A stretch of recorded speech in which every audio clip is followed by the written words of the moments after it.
beginning, we are presented with two intervals that we're going to see in combination throughout the excerpt. Those intervals are a whole step between D and C, and between C and B, a half step.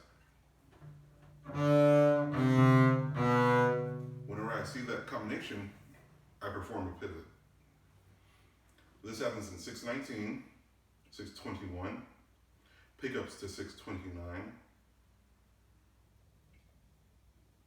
in measure 630, also pickups to 632, but we're going to play it differently there. In measure 2, you have the option to play open G or closed G. Closed G will blend better, but open G is safer. In measure 3, here's our pivot.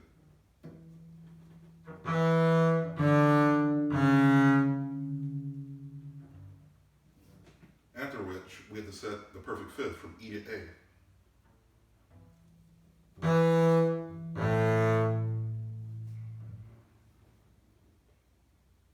In measure 623, we have consecutive half steps from F to E and E to D sharp. No need to shift, 4-2-1. In measure 625, we have more consecutive half steps. This also happens in 626. For both of those patterns, we're going to do 3-2-1. The first one, we can use harmonic G.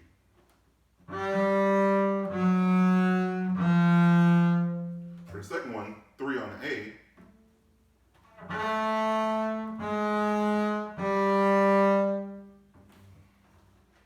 Going back to 625, we have to figure out where we're going to play the C sharp. We don't want to play it on a G string because that creates an unsafe shift. For me, I play it with 2 on the D string. Here's the whole measure.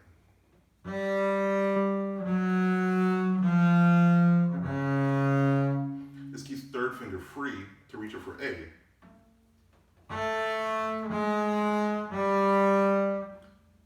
And then we have to figure out where we're going to play D. We don't want to play it on a D string because we really want to get back to first position.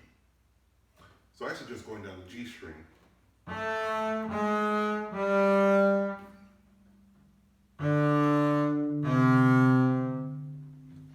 It makes for a really easy right hand. Next we have B flat, which we'll just play in first position.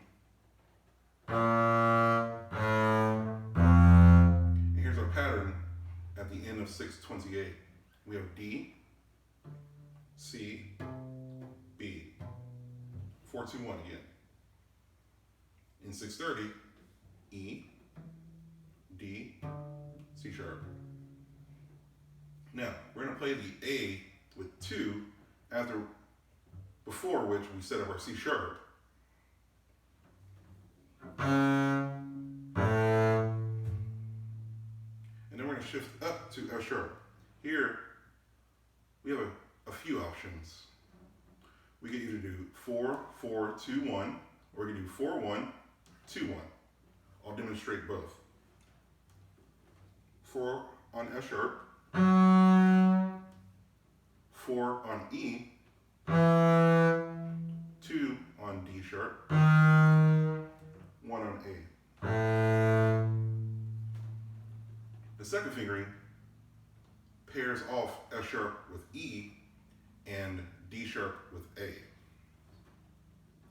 4, 1, shift, 2, 1.